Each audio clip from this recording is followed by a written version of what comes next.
Eu quero ler com você alguns versículos de Gênesis, capítulo 3.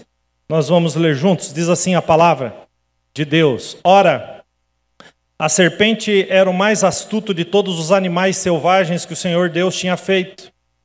E ela perguntou à mulher: Foi isto mesmo que Deus disse? Não comam de nenhum fruto das árvores do jardim? Respondeu a mulher à serpente: Podemos comer do fruto das árvores do jardim. Mas Deus disse: Não comam do fruto da árvore que está no meio do jardim, nem toquem nele, do contrário vocês morrerão. Disse a serpente à mulher: Certamente não morrerão. Deus sabe que no dia em que dele comerem, seus olhos se abrirão e vocês serão como Deus, conhecedores do bem e do mal. Quando a mulher viu que a árvore parecia agradável ao paladar, era atraente aos olhos e, além disso, desejável para dela obter discernimento, tomou o seu fruto, comendo-o, o deu a seu marido, que comeu também. Os olhos dos dois se abriram e perceberam que estavam nus. Então juntaram folhas de figueira para cobrir-se. Ouvindo o homem e a sua mulher os passos do Senhor Deus, que andava pelo jardim quando soprava a brisa do dia, esconderam-se da presença do Senhor Deus entre as árvores do jardim. Mas o Senhor Deus chamou o homem, perguntando: Onde está você? E ele respondeu: Ouvi os teus passos no jardim, fiquei com medo porque estava nu, por isso me escondi. E Deus perguntou: Quem lhe disse que você estava nu? Você comeu do fruto da árvore do qual lhe proibi comer? Disse o homem: Foi a mulher que me desse por companheira que me deu do fruto da árvore e eu comi. O Senhor Deus perguntou então à mulher: Que foi o que você fez? Respondeu a mulher: A serpente me enganou e eu comi. Eu quero ministrar uma palavra hoje com o tema: Não deixe a casa desabar. Vamos dizer juntos no 3, 1, 2, 3. Não. Se você está perto da sua família aqui nessa manhã, diga para um familiar seu: não vamos deixar a casa cair. Nós estamos diante, queridos, lendo o texto do momento mais trágico da humanidade, porque aqui, nesse momento, nesse capítulo 3 de Gênesis, o pecado entra no mundo. E ainda que a gente tente enxergar o que eu acabei de ler como uma história na Bíblia, uma história distante, que nada tem a ver comigo, com você, eu preciso lhe dizer que tem tudo a ver com a gente. Quando você lê Romanos, capítulo 5, versículo de número 12, diz: Portanto, da mesma forma como o pecado entrou no mundo pelo homem, que acabei de ler aqui, e pelo pecado a morte, assim também a morte veio a todos, porque todos pecaram. Esse texto, Paulo está explicando que a vida pecaminosa é uma vida hereditária, a partir de Adão, que é um cabeça de raça. Mas, louvado seja Deus que veio a esse mundo Jesus, e Jesus morreu por nós, e ele se torna um novo cabeça de raça, daqueles que creem no seu nome. Paulo explicando isso em 1 Coríntios 15, 21, ele diz: Visto que a morte veio por meio de um só, também a ressurreição dos mortos veio por meio de um só. Pois da mesma forma como em Adão todos morreram, em Cristo todos serão vivificados. Vamos aplaudir Jesus por isso. O texto que eu li mostra o diálogo antes da queda, que envolve a queda. Aliás, o antes e o depois imediato.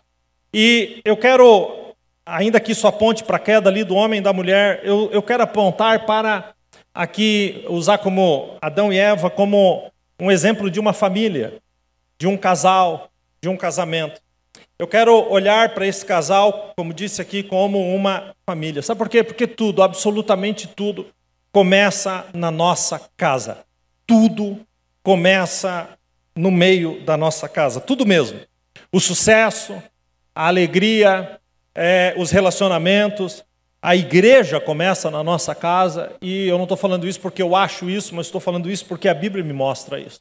Meu ministério pastoral, ele não começa aqui, queridos, na igreja. Não é a partir daqui, mas é a partir da minha casa. Se eu for bem sucedido na minha casa, eu serei bem sucedido em todas as coisas da minha vida.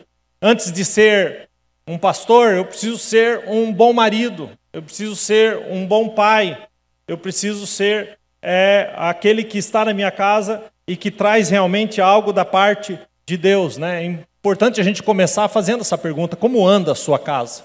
Como anda o seu casamento? Como anda os seus filhos? E é a partir da sua casa que Deus constrói algo extraordinário. Por isso, lendo esse texto, sei lá, talvez uma centena de vezes, me veio ao coração compartilhar com vocês esse tema. A casa, ou melhor, não deixe, né? A casa desabar. Antes disso acontecer entre Adão e Eva, eu posso dizer que eles tiveram até então, sem dúvida nenhuma, a família mais perfeita que existiu. Imagina, Deus tira Eva do próprio Adão, tira da sua costela, e a partir da costela de Adão, Deus faz a mulher. A Bíblia diz, eu amo isso, porque quando Adão desperta do sono, a Bíblia diz, usa essa expressão: Deus trouxe Eva até Adão. Sabe, a responsabilidade do pai ou de uma pessoa muito importante na vida de alguém de levar a noiva até o altar para entregar para o noivo, quem fez esse papel foi Deus. Para pensar que casamento foi esse, onde o próprio Deus é que traz Eva e entrega a Adão. Imagine um casamento feito pelo próprio Senhor, pelo próprio Deus, querido. Imagina o que é isso. Eles se casam e a Bíblia vai dizer que Deus os visitava todos os dias. É como se Deus, na viração do dia, é como se Deus tomasse café da tarde com eles, sentasse na mesa com eles, perguntasse como é que foi o dia. Eles tinham intimidade, eles tinham diálogo. Imagine o que é uma família dessa. Imagine o que é esse casamento. Que lugar precioso é essa casa. Como se não bastasse, a casa não estava num lugar privilegiado qualquer. A casa deles era num jardim, o lar era o próprio jardim. Imagine isso, gente. Tudo, absolutamente tudo perfeito. Um amor puro, sem orgulho. Imagine o que deve ser um casamento sem orgulho, sem egoísmo, sem rancor, sem mágoas, sem angústias, sem tristezas, sem decepções. Ao contrário disso, um amor, um casamento baseado no amor, no respeito, na entrega, no companheirismo. Assim era a vida deles. Mas um dia, a casa desabou. Acabou. Parece que bastou algumas coisas acontecerem e essa casa desaba. Isso deve ser um alerta para mim e para você que está aqui. Porque se a casa deles desabou, a casa de qualquer um de nós também pode desabar. Hoje a questão da casa desabar segue acontecendo. Famílias que se amam, de repente, são completamente destruídas. Casais apaixonados que se tornam inimigos. Filhos seguros que de repente são devastados pela briga dos pais ou porque foram abandonados emocionalmente falando, porque vivem num ambiente de conflito. Sabe, um lugar de paz se torna um inferno, um lugar onde tudo, como eu disse no começo, a casa é o lugar onde tudo começa, se transforma o lugar onde tudo termina. Parece que tudo termina a partir da casa. As pessoas têm expectativas fora e quando entram em casa, elas são destruídas. Os sonhos são destruídos. A impressão que se tem é que o lugar de onde deveria nascer os melhores sonhos, os melhores planos, agora virou um lugar de destruição de sonhos. Como eu disse, o lugar que era onde tudo começa, agora é o lugar onde tudo termina. Essa é a impressão. Mesmo que a sua casa, você esteja ouvindo essa palavra aqui nessa manhã e diga, não, a minha casa é um lugar de bênção, mas eu preciso chamar a sua atenção para esta palavra. Mas a grande pergunta eu sei que a gente leu ali rapidamente o texto, a pergunta é, o que aconteceu para essa casa desabar? Nenhuma casa desaba sem dar sinais de desabamento. Nenhuma casa. Ela simplesmente, ela dá sinais de desabamento. Nós já tivemos aqui no Brasil alguns prédios que ruíram e vieram abaixo e depois foram fazer o levantamento, foram fazer as reportagens e descobriram que haviam sinais por todos os lados de que aquilo iria acontecer, né? São os sinais do desabamento. E quando a gente lê o texto, a gente vê alguns sinais que fizeram esta casa, que estava diante de Deus, desabar. E eu quero caminhar junto com você nessa manhã por alguns sinais que esse texto nos ensina, para que a gente redobre a nossa atenção. E é assim, queridos, eu não ignoro o mundo espiritual. Eu sei exatamente o que eu vim fazer nessa manhã. Eu sei que debaixo desse teto tem uma porção de gente com a casa desabando, tem uma porção de casamento desabando, tem uma porção de famílias desabando. E tudo que o inimigo não quer é que você ouça o que eu vou te pregar aqui nessa manhã. Por isso orei antes, para que a palavra não seja roubada, para que o seu pensamento não saia daqui, mas para que você receba essa palavra. Amém? Quem está entendendo? Quem está ligado, diga amém. E olhando para esses sinais de desabamento, eu percebo logo o primeiro. E o primeiro é, eles relativizaram a palavra de Deus. Vamos dizer juntos, 1, 2, 3.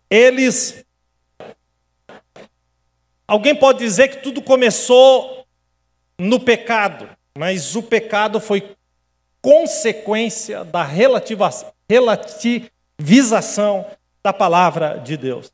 Pastor, o que é relativizar a palavra de Deus? É quando você lê a palavra de Deus que tem um princípio absoluto e você olha para aquele texto e diz, depende do ponto de vista. Tem o outro lado. Sim, está escrito isso, mas Deus quer que eu seja feliz. Sabe, é quando a gente relativiza. É absoluto, mas não é bem assim. É o famoso, não é bem assim. É como se a Bíblia fosse um livro de sugestões. O diabo vai começar o diálogo com ela e observe como ele começa. Ele simplesmente se apresenta diante da mulher e a gente sabe pelo texto, contexto e pretexto, tudo que é isto, que o homem estava nesse ambiente. Mas a serpente começa a falar, o diabo começa a falar com a mulher e ele começa dizendo assim, foi isso mesmo que Deus disse? Observem a relativização da palavra. Foi isso mesmo? Será que é desse jeito? E observe como, ao levantar a pergunta, ele já encaixa uma mentira. Ele diz, não comam. Foi isso mesmo que Deus disse? Não comam de nenhum fruto da árvore do jardim. Ele quer despertar o seguinte entendimento. Espera aí, vocês moram no jardim e vocês não podem comer do fruto de nenhuma árvore, mas em nenhum momento Deus disse que não era nenhuma árvore. Deus disse que era apenas uma árvore. Não todas as árvores. E ele começa gerando uma dúvida e aplicando uma mentira. E a mulher olha para o diabo convicta da verdade. Olha como ela se sai bem aqui. Ela diz, podemos comer do fruto das árvores do jardim, sim. Claro que podemos. Mas Deus disse, não comam do fruto da árvore, somente desta, que está no meio do jardim, e nem toque nele, porque do contrário vocês morrerão. Ela replica exatamente o que Deus diz. Ela percebe que o diabo estava tentando enganá-la. Ela traz a verdade, gente. Ela está consciente disso. Ela é como eu e você. Porque a gente sabe a verdade. Você sabe o que é certo e o que é errado. Você sabe o que agrada a Deus e o que não agrada a Deus. Você sabe. Você tem a tua consciência, o teu entendimento, aquilo que você já ouviu da palavra de Deus, aquilo que você conhece da Bíblia. Você sabe disso. Essa mulher também sabia. E quando ela dá uma resposta firme, baseado na verdade do que Deus havia dito, o diabo então minimiza essa verdade, né? Apresenta Deus como alguém egoísta, que está escondendo de nós o melhor. Como Deus vai esconder de nós o melhor se Deus nos deu o seu melhor, que é o seu próprio filho para morrer por nós? Sabe, esse engano de que Deus poderia fazer com que a gente fosse mais feliz, nos dando algo que Ele nos priva, quando na verdade isso é uma grande mentira. Então o diabo começa perguntando, dizendo, certamente, certeza, para com isso, vocês não morrerão. E eu vou dizer por que vocês morrerão. Porque Deus sabe. Olha a distorção de quem é Deus. Deus sabe que no dia em que vocês comerem do fruto, os olhos de vocês se abrirão e vocês serão como Deus e vocês conhecerão o bem e o mal. Mas eles não precisavam conhecer o bem e o mal, porque Deus já os havia feito conhecer. Deus disse, comam de tudo, mas não comam desse. Deus já havia dito, Deus já havia estabelecido isso. Sabe, quando eu olho para isso aqui, gente, eu vejo que o veneno do diabo está na frase, não é bem assim. Depende. Depende como você encara. E toda vez, queridos, que você sabe a verdade, mas vem um pensamento no teu coração, não é bem assim, você abriu uma porta para o diabo. Você pode ter certeza disso. O diabo fica à espera de você abrir essa porta. Pedro escrevendo sobre isso, 1 Pedro 5,8, ele diz que o diabo, vosso adversário, anda ao derredor, bramando como leão, buscando a quem possa tragar. Mesmo Paulo escrevendo Efésios 4,27, ele diz assim, não tem lugar ao diabo. Toda vez que a gente, sabendo a verdade, sabendo o erro e o acerto, o que é verdadeiro, o que é mentira, e tendo a consciência disso, nós, mesmo assim, como disse aqui, relativizamos isso, nós abrimos uma porta. Queridos, não deem brecha para o diabo. Deixa eu falar aqui para vocês que têm as suas casas, as suas famílias. Levem a palavra de Deus muito a sério. Não relativize os princípios absolutos de Deus. Agora, os sábios desse mundo, eles relativizam tudo. Mas sabe como é que a Bíblia fala desses homens e mulheres? 1 Coríntios 3, versículo 19, porque a sabedoria deste mundo é loucura para Deus, pois está escrito, ele apanha os sábios na astúcia deles. E também, o Senhor conhece o pensamento dos sábios e sabe como eles são fúteis. É o que diz a palavra de Deus. Sabe, as coisas estão tão viradas, gente, tão viradas hoje, que quem nunca leu um versículo da Bíblia quer falar para você a respeito da Bíblia, distorcendo a verdade. O negócio hoje está doido. Tem uma porção de gente aí pegando um versículo bíblico e aplicando esse versículo para validar os seus pecados, para se sentirem confortáveis nesse lugar.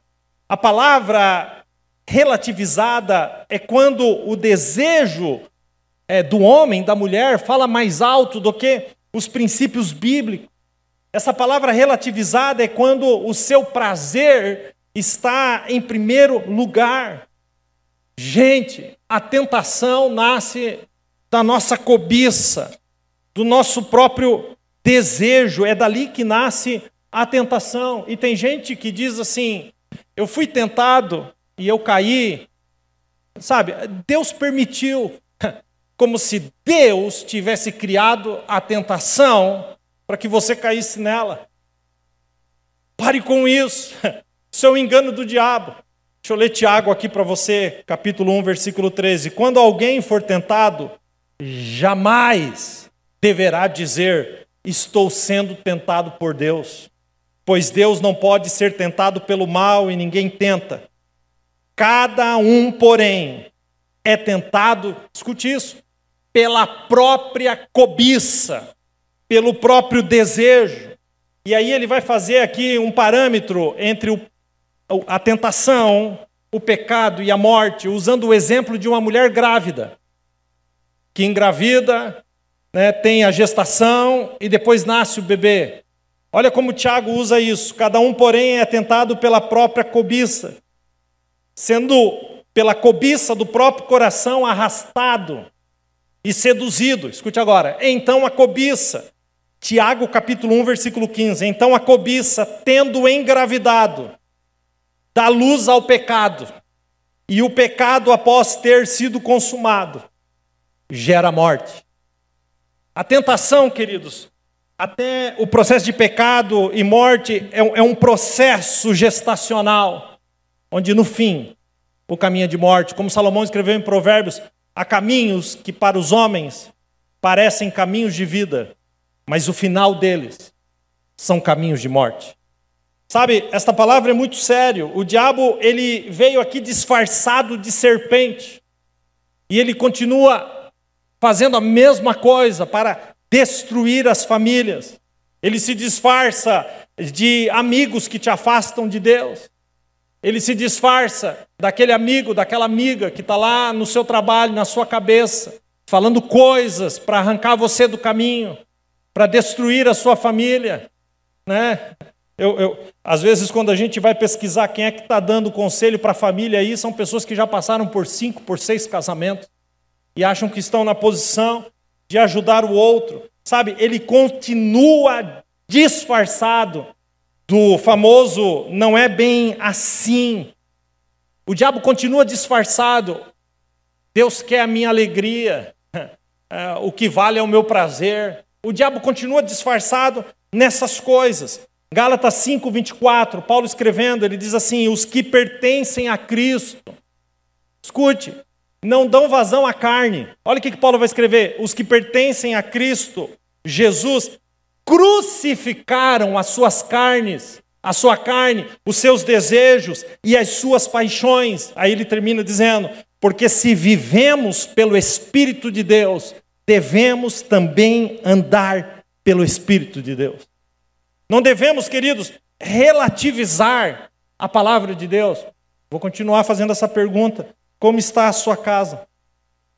Não abra a porta do seu lar para o diabo. Leve Deus a sério. Quando você abre a palavra de Deus dentro da sua casa e você lê Efésios, o capítulo 5, você lê Efésios, o capítulo 6, nós temos ali valores absolutos. Maridos, amem as suas esposas, como Cristo amou a igreja e entregou a própria vida por ela. Olha que amor é esse. Um amor sacrificial, exigido do marido. Assim, e a régua, a referência, não é a sua coleguinha do trabalho, não é a influenciadora ou o influenciador do Instagram. A régua é Cristo. Amem as suas esposas como Cristo amou a igreja. Quando você lê Efésios 5:6, ele fala das esposas: amem os seus maridos, os respeitando como ao Senhor.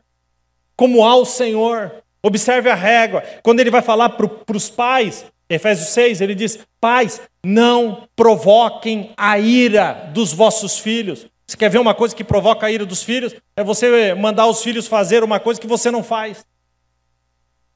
É você não ser o exemplo naquilo que você está falando. Quando ele fala para os filhos, ele diz: filhos, honrem os seus pais para que os seus dias se prolonguem. Eu quero lhe dizer que todos nós temos o dia do nascimento e da morte, mas filhos que honram os pais, Deus acrescenta anos de vida. Queridos, porque é o único mandamento com promessa. Sabe, sua casa precisa estar debaixo desses princípios, dos princípios bíblicos. E eu termino dizendo esse ponto: como está a sua casa? Ai daqueles. E quando a Bíblia começa uma frase dizendo assim: ai, querido, é ai mesmo. É tragédia, é morte, é tristeza. Isaías 5:20 diz assim: ai dos que chamam o mal de bem e o bem de mal.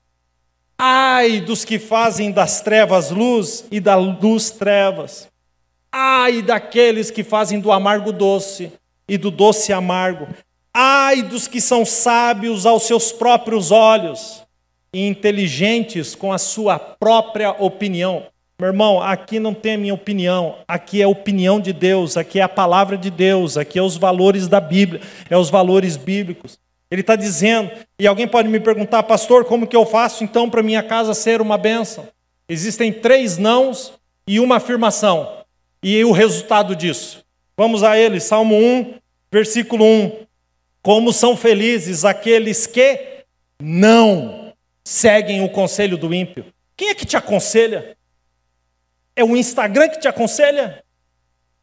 É os teus amigos que estão afastados de Deus que te aconselham? É aquele familiar que não quer saber de Deus? Esse é o teu conselho?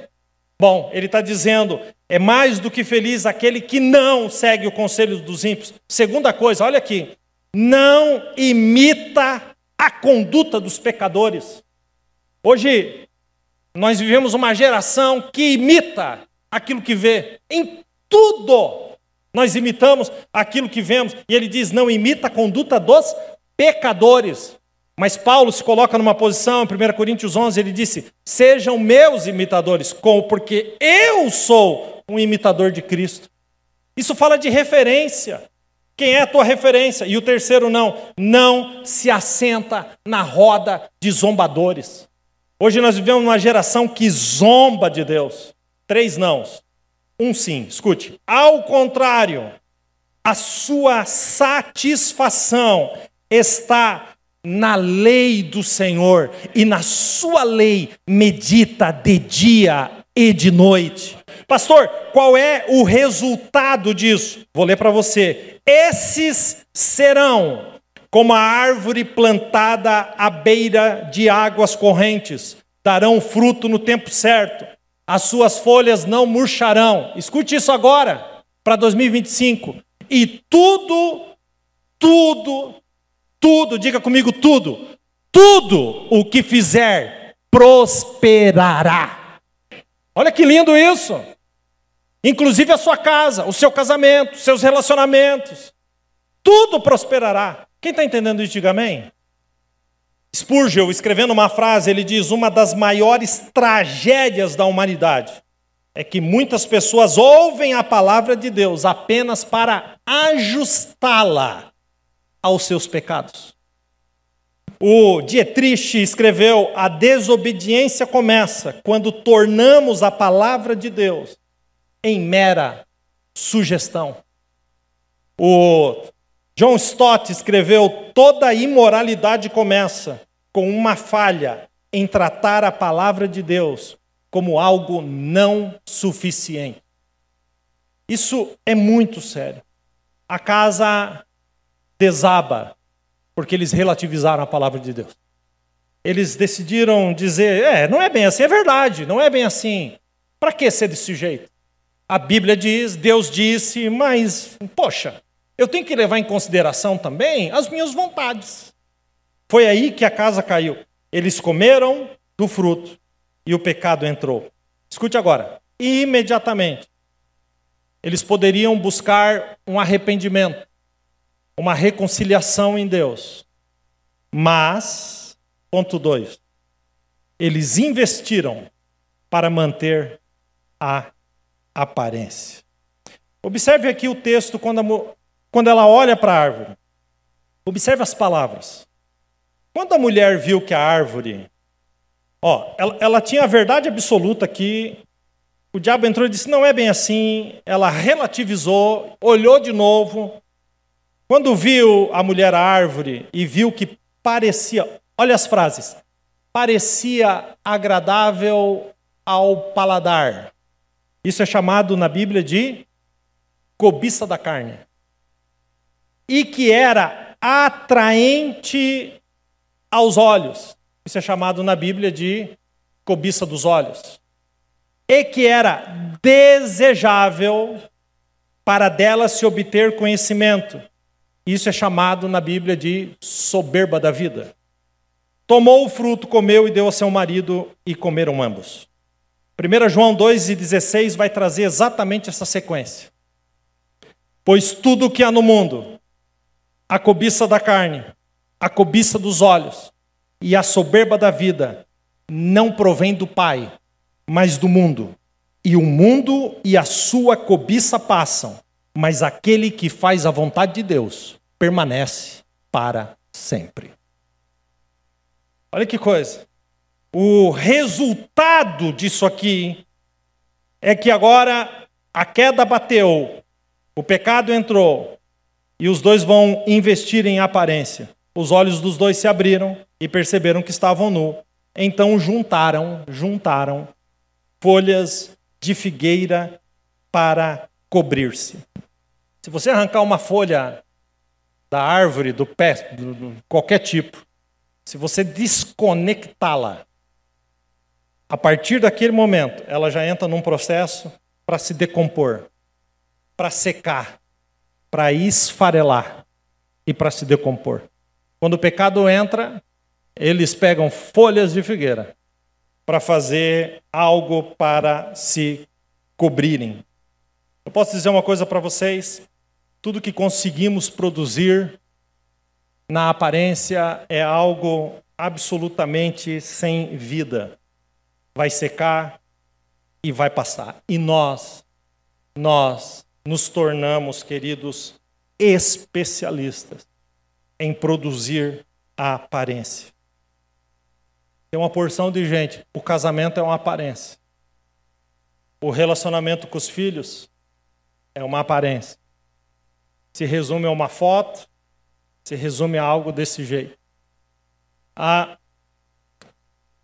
família é uma aparência. Até o trabalho é uma aparência. Eles colocaram tudo debaixo da aparência. Sabe, nós devemos encarar a realidade. Nós devemos expor as nossas feridas para que a gente seja curado. A gente precisa reconhecer os nossos erros. E a gente precisa abandoná-los. A gente precisa encarar. Mas a maior parte de nós preferimos apostar no disfarce. Numa vida de faz de conta. Onde tudo é aparência. Jesus falou a respeito disso em Mateus 23, quando ele diz assim: ai de vocês, hipócritas e fariseus e mestres da lei, porque vocês são como sepulcros. Ele usa a figura de um cemitério, ele diz sepulcros pintados, bem cuidados. E Jesus diz: bonitos por fora, mas por dentro estão cheios de ossos e de todo tipo de imundície. Assim são vocês, por fora parecem justos, mas por dentro estão cheios de hipocrisia e maldade. Escute uma coisa: o lugar seguro para sua família é a luz, porque o diabo trabalha nas trevas, na aparência, sempre escondendo algo. Sabe, na igreja primitiva teve um casal, eu falei aqui sobre isso no nosso último sábado dos casais, mas só para pincelar rapidamente, na igreja primitiva, Atos capítulo 5, teve um casal que decidiu apostar tudo numa cena de aparência. Um camarada chamado Barnabé tinha lá um campo, um lote, uma data, chama como você quiser, e ele vendeu. Vamos colocar aqui um preço para ficar fácil de entender. Ele vendeu lá por R$1.000. Alguém já quer perguntar: pastor, onde está vendendo o lote por R$1.000? Ok, mas ele pegou esse lote por R$1.000, ele foi lá, ninguém pediu, ninguém falou, e ele foi na reunião dos apóstolos. E ele depositou aquele valor, ele disse: eu vendi um lote por R$1.000 e está aqui os R$1.000, eu quero ofertar na obra de Deus. Pronto. Ele fez isso do coração dele, do agrado dele. Ele não foi nem provocado a isso. Ele entendeu que ele precisava fazer isso. Ok, estava na reunião, um casal que viu ele entrar e fazer aquilo e falou: uau, mas que lindo, que top. Poxa, vamos fazer um negócio desse, porque todo mundo vai ficar sabendo. Então eles foram e também venderam um lote. O casal decidiu vender um lote e venderam pelos mesmos 1.000. Só estou dando um exemplo aqui. E foram diante dos apóstolos na reunião. Chega primeiro ele, depois vem ela. E ele diz: olha, a gente tinha um lote, a gente vendeu. Ninguém pediu, ninguém perguntou, ninguém falou nada daquilo, ninguém era obrigado a absolutamente nada, mas eles chegam ali. Por quanto que eles venderam o lote? Por 1.000. Eles chegam ali. Assim, então, nós vendemos por 600. E está aqui todo o valor, 600. Para que isso? Ninguém pediu, ninguém falou, ninguém exigiu. Não foi feita uma campanha para as pessoas fazerem isso. Por que eles fizeram isso? Por causa da aparência. E a Bíblia diz que Pedro, então, é revelado pelo Espírito Santo e diz para eles, e diz para Ananias: Ananias, em que momento o diabo encheu o teu coração? para que você mentisse ao Espírito Santo. Ananias morre ali. Morreu. A mulher vem depois, sustenta a mesma mentira atrás de uma aparência. Esse é o caso. E quando Paulo pergunta, por que você permitiu, Atos 5:3, Ananias, como você permitiu, Ananias, que Satanás enchesse o seu coração a ponto de você mentir ao Espírito Santo? Bom, então aqui o negócio aperta ainda mais. Quando eu vivo uma vida de aparência, eu estou focado no que o meu irmão vai pensar. Mas a vida de aparência é diante de Deus. Eu não estou mentindo para você, querido. Antes de mais nada, eu estou mentindo para o próprio Deus. Saia de uma vida de aparência. Provérbios 28:13. Quem esconde os seus pecados não prospera, mas quem os confessa e os abandona encontra misericórdia. C.S. Lewis tem uma frase maravilhosa. Ele diz assim: a confissão não é um ato de humilhação, mas é um ato de libertação. Deixa eu dizer para algumas famílias aqui, talvez você esteja no conforto da folha da figueira, mas vai secar, vai esfarelar. Saia da aparência, porque existe um lugar de plenitude na presença de Deus.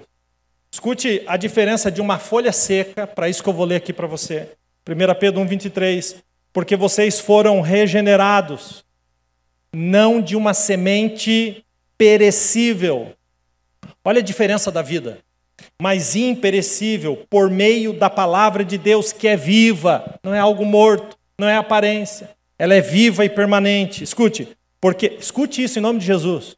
Porque toda a humanidade é como relva, toda a glória da aparência do ser humano é como a flor da relva. A relva murcha, cai, a sua flor seca, mas a palavra de Deus, que é viva e eficaz, permanece para sempre. Saia da aparência.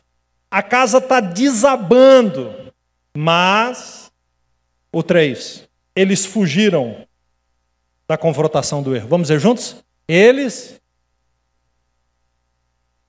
Fala para quem está perto, não faça o mesmo. Quando o homem e a mulher ouvem os passos do Senhor no jardim, andando pelo jardim, esconderam-se, está no versículo 8, da presença do Senhor Deus. Mas o Senhor chamou, perguntando onde você está. Eu pergunto para você, será que Deus não sabia onde eles estavam? Sim ou não? Era a oportunidade aqui deles se lançarem ao chão e se arrependerem, exporem os seus pecados e serem confrontados para a cura. Irmãos, queridos, esse lugar chamado igreja é um lugar para a gente caminhar juntos em família, não é para a gente fugir do confronto dos nossos erros. Escuta o que Tiago diz em Tiago 5,16. Confessem os seus pecados uns aos outros. Orem um pelos outros. E então vocês serão curados. Como anda a sua casa? Como anda a sua família? Todos erramos, mas você abre o seu coração para ser confrontado? Ou ninguém pode te confrontar? Ou vai me dizer que numa terra que atualmente tem 7 bilhões de habitantes, você é o rei da razão? Você é a Cleópatra da razão, a rainha da razão. Nunca você está errado. É sério mesmo que você acha isso? Eu tenho dó de você. Observe a sequência. Primeiro, eles disfarçam. Primeiro eles pecam. Depois eles disfarçam. Depois eles fogem do confronto. Conhece alguém que foge da verdade? E tem uma porção de gente que foge. Foge do confronto. Por quê? Porque não quer parar e dizer eu quero ser tratado. E tem um monte de crente fugitivo, vai de igreja em igreja. Assim, quando chega na hora dele dele caminhar perto, ele pula, vai para outra. Eu quero um lugar onde ninguém me conheça. Quero ficar quietinho. Não quero esse lugar de jeito nenhum, não quero que ninguém saiba de nada. Muito bem. Não quero ser confrontado, não quero ser disciplinado, não quero ser curado. Bom, tem um versículo aqui para você. Provérbios 12:1. Todo que ama a disciplina, ama o conhecimento, mas aquele que odeia a disciplina, a Bíblia está falando, tá, gente? É tolo. É tola. Lá para baixo, em Santa Catarina, eles falam assim, tá estola? Quando uma pessoa está falando nada com nada. Tá estolo? Não passa de tolo, de tola. Bom, Provérbios 13:18. Quem despreza a disciplina, deixa eu piorar isso aqui. Quem despreza a disciplina cai na pobreza e na vergonha. Mas quem acolhe a disciplina recebe tratamento honroso. Não acredite num evangelho sem confronto, igual estou fazendo aqui nessa manhã, confrontando você. Obviamente já fui confrontado por essa palavra. 1 João, capítulo 1, versículo 7 diz, se porém andarmos na luz, como ele na luz está, temos comunhão uns com os outros, e o sangue de Jesus nos purifica de todo o pecado. Escute agora, se afirmarmos que estamos sem pecado, enganamo-nos a nós mesmos, e a verdade não está em nós. Mas se confessarmos os nossos pecados, Ele é fiel e justo para perdoar os nossos pecados e nos purificar de toda injustiça. Que haja luz na sua casa, que cada membro da sua família ande na luz. Quem está recebendo isso, diga amém. Mateus 4,16 diz assim, o povo que vivia nas trevas viu uma grande luz, e sobre os que viviam na terra da sombra da morte, raiou uma luz. Êxodo 10:23 fala da praga das trevas no Egito. A praga das trevas foi um negócio, simplesmente Deus apagou o Egito. As pessoas não conseguiam acender sequer uma vela, não acendia, riscava o fósforo se fosse hoje. Não pegava, não funcionava, nada funcionou. Eles tiveram que sentar dentro das suas casas, onde eles estavam, seja na rua, onde for. Eles tiveram que sentar e esperar 3 dias, porque eles não conseguiam dar um passo para frente. Acabou, blackout, pá! Mas olha o que diz a palavra de Deus, Êxodo 10:23. Não viu um ao outro, e ninguém se levantou do seu lugar por 3 dias. Mas os filhos de Deus tinham luz nas suas casas. No mundo de trevas, que haja luz. Quem recebe essa palavra? Que haja luz na sua casa, que haja luz na sua família. Aleluia. A casa está desabando, mas fique tranquilo, estou quase terminando. Ah, pastor, está demais já, estou todo arrebentado aqui. Vamos acabar com o resto. A casa está desabando, mas eles transferiram a responsabilidade. E Deus lhe perguntou, quem disse que você estava nu? Olha o que Deus vai fazer agora. Olha a pergunta. A pergunta é essa. Você comeu do fruto da árvore do qual eu lhe proibi de comer? Como que a resposta deveria começar? A pergunta é, você comeu? Como que deveria começar? A pergunta é, você comeu? Como que você responderia? Eu? É por aí que começa. Sim, comi. Eu tô assumindo a responsabilidade. Mas vamos dar uma olhada no que tem de comum na resposta dos dois. Coloca ali para mim, por favor. O homem em cima. Disse o homem, foi a mulher que me desse por companheira, que me deu do fruto da árvore. O que está escrito? E eu comi. Vamos para a resposta da mulher. Respondeu a mulher. A serpente me enganou. E eu... O que está igual aí? Eu comi. Mas observe. Onde está a frase, a palavra, as palavras eu comi? No fim da frase. E não no começo da frase. Observem como, antes de assumirem qualquer coisa, Eles estão jogando a responsabilidade em alguém, em alguma coisa, em qualquer coisa, para depois eles justificarem e terminar a frase dizendo eu comi. A resposta é simples, você comeu? Sim, Senhor, eu comi. Foi do fruto que eu mandei? Sim, Senhor. Eu assumo aqui a minha responsabilidade. Não, querido. Observe como eles jogam. Todas as vezes que queremos alinhar a nossa família, transferindo a responsabilidade para os outros, a sua casa está sendo impedida de ser restaurada. Sabe, você está dentro de casa? Não. É a mulher. É a esposa. Foi ela que fez. É os filhos. É o não sei o quê. Ao contrário, não. É o meu marido. É o não sei o quê. O eu comi está sempre no final de um monte de desculpas. Eu até fiz isso mesmo, é verdade. Mas é assim, ó. Vamos dividir o negócio aqui. Sabe, a pergunta nessa manhã para você, agora de forma individual, não como família, você errou? É sim ou não? Responda sim ou não. Pronto. Assuma. É impressionante como a gente normalizou a transferência de responsabilidade. Mas eu preciso lhe dizer, receba essa palavra, eu preciso lhe dizer com todo o amor de Deus Pai. Diante de Deus, naquele dia, não vai colar transferir responsabilidade. Romanos 14, 12. Assim, cada um de nós prestará conta de si mesmo a Deus.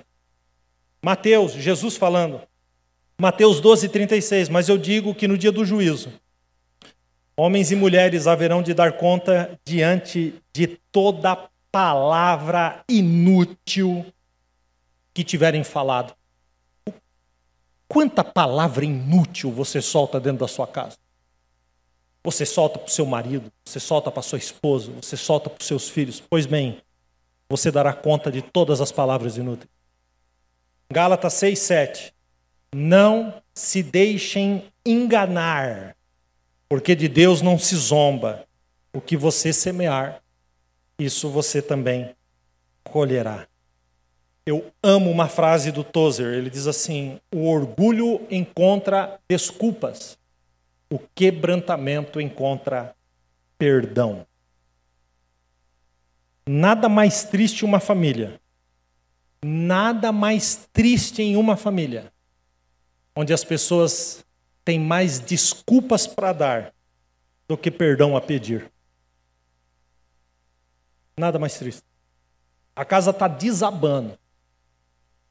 E há um jogo de desculpa, é um empurra de responsabilidade. Sabe, foi a mulher, não, foi o diabo. Adão ainda teve a capacidade de dizer, foi a mulher que tu me destes. Então ele está dizendo, foi a mulher, mas assim, foi tu que me deu. Se tu não tivesse me dado, a culpa também é tua. Bota a culpa até em Deus do que está acontecendo. Você já viu alguém assim? Por que Deus está deixando isso acontecer? Deus não deixou nada, foi tu que se enfiou, foi tu que decidiu, tu não quis nem saber de Deus, agora tu está colhendo o vento e ainda está botando a culpa em Deus. Bonitão. Fácil, né? Bom, finalmente, a casa está desabando e aqui eu termino com o que eu acabei de começar aqui. A casa está desabando, mas eles distorcem a espiritualidade. Eu vou terminar com isso. A serpente me enganou, disse Eva. Então, ela está botando a culpa no diabo. Olha, será que tudo é culpa do diabo? Pastor, que heresia! Pastor, não fala isso! Bom, eu quero só que você me entenda. Você tem total domínio sobre as suas escolhas. O diabo sugeriu, mas ela cobiçou. Eles comeram. Eles decidiram. Então a culpa é só do diabo?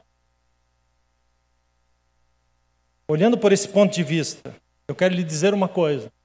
Se as suas decisões, escute bem o que eu vou dizer, se as suas decisões, como eu estou falando para casa, para a família, se as decisões de vocês forem no caminho de Deus, o diabo nunca te tocará. Nunca te tocará. Existe na Bíblia, em 1 João 5, 18 a 20, 3 sabemos. O sabemos é eu sei, eu tenho a certeza. Então vamos a eles. O primeiro, sabemos, que todo o que é nascido de Deus, 1 João 5,18, porque todo o que é nascido de Deus não está no pecado. Aquele que nasceu de Deus, Deus o protege, e o maligno não lhe toca. Recebe aí. Segundo, sabemos que somos de Deus e que o mundo todo, nós somos de Deus, sabemos que o mundo está debaixo do poder do maligno. Terceiro, sabemos, você deveria saber essas três coisas. O terceiro, sabemos também que o Filho de Deus veio e nos deu o entendimento para que conhecemos aquele que é verdadeiro, e nós estamos naquele que é verdadeiro, em seu Filho Jesus Cristo. Este é o verdadeiro Deus e a verdadeira vida eterna. Escute isso. Eu não estou dizendo aqui para você ignorar o diabo. Nem Paulo fez isso. No contexto de perdão, Paulo diz assim em 2 Coríntios 2,11, a fim de que Satanás não tenha vantagem sobre nós, porque não ignoramos as suas intenções. Paulo não ignorou o diabo. Nós sabemos como o mundo é, queridos. O que eu quero trazer aqui é o outro lado da moeda, ok? Eu preciso denunciar aqui que existe uma porção de gente que não assume a responsabilidade das suas próprias decisões e fica distorcendo as coisas e jogando a culpa. Eva conhecia a verdade. Olha o que ela disse para o diabo. Deus disse, é a voz dela, não comam do fruto da árvore que está no meio do jardim, nem toquem nele, do contrário vocês morrerão. Deus está dando a decisão para eles, mas na hora de assumir, o que ela disse? A serpente me enganou. Ah não, foi o diabo. Então tem uma porção de gente que sabe a verdade e toma a decisão deliberada de caminhar no erro, e lá na frente diz, é porque foi o diabo que fez. Querido, o diabo sugeriu, mas quem escolheu foi você. Quem decidiu foi você. Sabendo, queridos, que o diabo está agindo, uma vez que eu sei que o diabo está agindo, então eu visto a armadura de Deus. Eu decido não dar brecha, eu decido não abrir a porta, eu decido lutar pela família. Eu decido. A decisão está comigo, com você. Quem está entendendo, amém? Satanás não tem poder para destruir a sua família. Esses dias atrás um cara me procurou e disse assim, pastor, minha vida está toda enrolada, mas se o senhor soubesse, pastor, o tamanho da obra que fizeram para mim. Eu disse para ele, se tu soubesse o tamanho da obra da cruz, se tu soubesse o tamanho da obra da cruz, meu irmão, entrega a tua vida a Cristo e a obra da cruz te purificará de toda maldição, de todo pecado. A obra da cruz.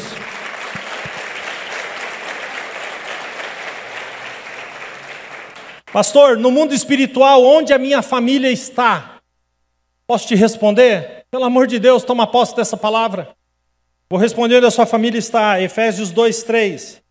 Anteriormente, todos nós vivíamos no mundo. Diga amém. É isso mesmo, amém. Amém. É isso, pastor. Está certo. Vivíamos no mundo, satisfazendo a vontade da nossa carne. É verdade. Seguindo os seus desejos e pensamentos. Como os que estão no mundo, nós éramos, por natureza, merecedores da ira de Deus. Todavia, Deus, que é rico em misericórdia, pelo seu grande amor com que nos amou, deu-nos a vida juntamente com Cristo, quando ainda nós estávamos mortos nas nossas transgressões no mundo, porque pela graça sois salvos. Escute agora, em nome de Jesus. Nós estávamos mortos em pecado, mas Deus nos vivificou. Escute agora. Deus nos ressuscitou com Cristo. E com Cristo, Ele nos fez assentar nas regiões celestiais, em Cristo Jesus, nosso Senhor. A minha casa, a sua casa, a minha família, a sua família tem que estar guardada nas regiões celestiais, em Cristo Jesus, nosso Senhor. Esse é o nosso lugar. Sua família não está à deriva. O diabo não tem poder sobre você, se você se submeter a Deus. Tiago 4,7. Portanto, submetam-se a Deus. Portanto, vamos juntos? Submetam-se a Deus. A sua família, submeta-se a Deus. Escute. Resistam ao diabo, e o diabo fugirá de vós. O diabo vai ter que fugir da sua casa, em nome de Jesus. Tudo começa na casa, no seu casamento, nos seus filhos, na sua prosperidade. E nesse dia emblemático, se você é sensível ao mundo espiritual, você sabe que aqui está uma grande guerra espiritual. O diabo não quer que essa palavra germine no seu coração. O diabo quer desgraçar a sua família, mas você está sentado aqui.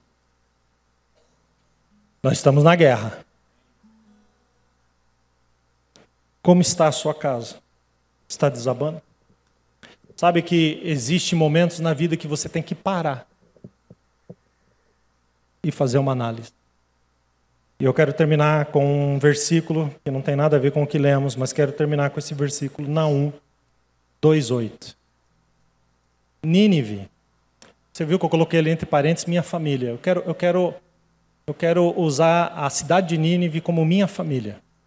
Minha família, desde que existiu, tem sido como um tanque de águas. Porém, elas agora vazam. Parai, parai. Clamar-se-á. Mas ninguém sequer olha para trás. Esse versículo aqui é muito sério. Ele está falando de uma cidade, Nínive. Eu desafio você a ir visitar Nínive. Você não vai conseguir porque ela não existe. Ela deixou de existir.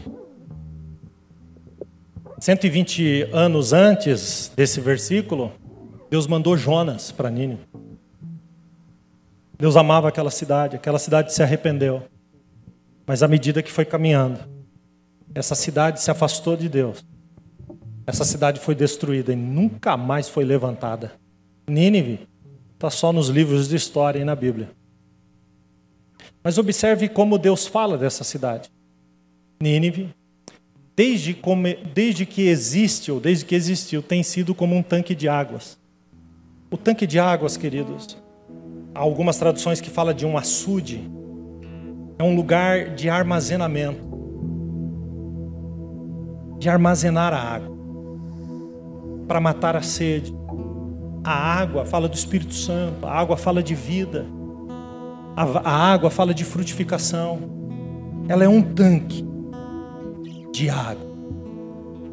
Mas de repente, talvez sem perceber, elas começaram a vazar.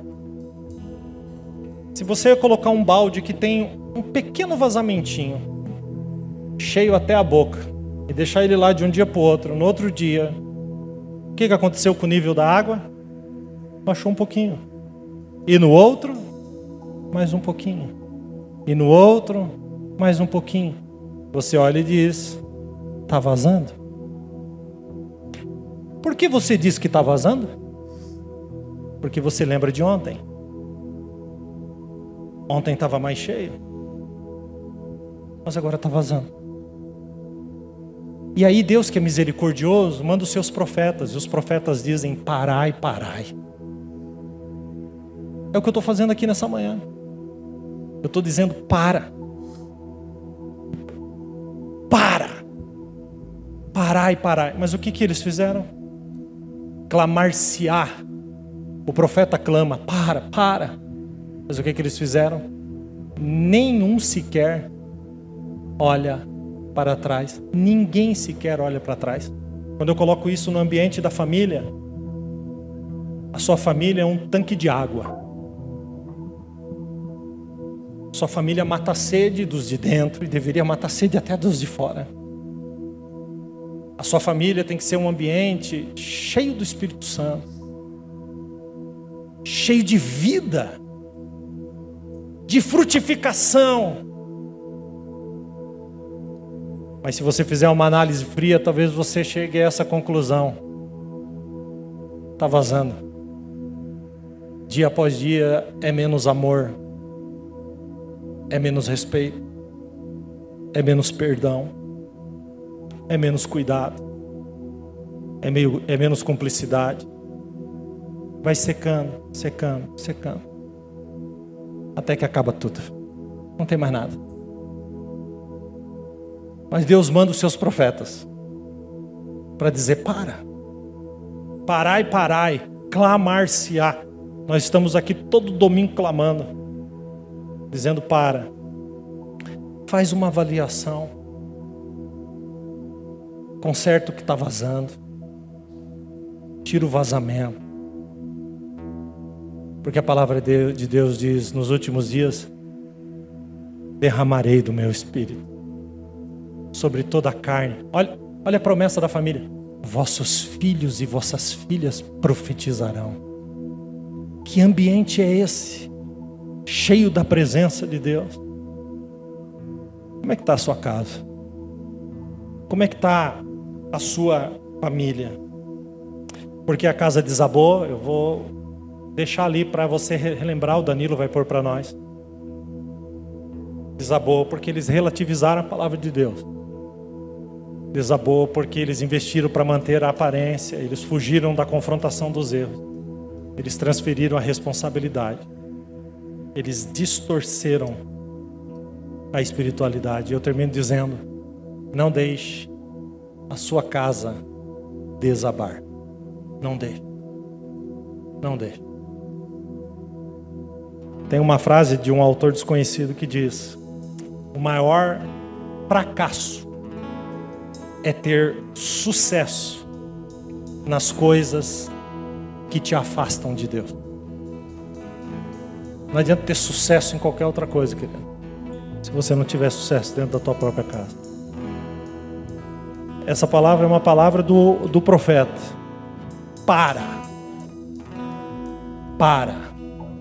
Avalia, arruma, e que a sua casa, a sua família seja cheia de Deus.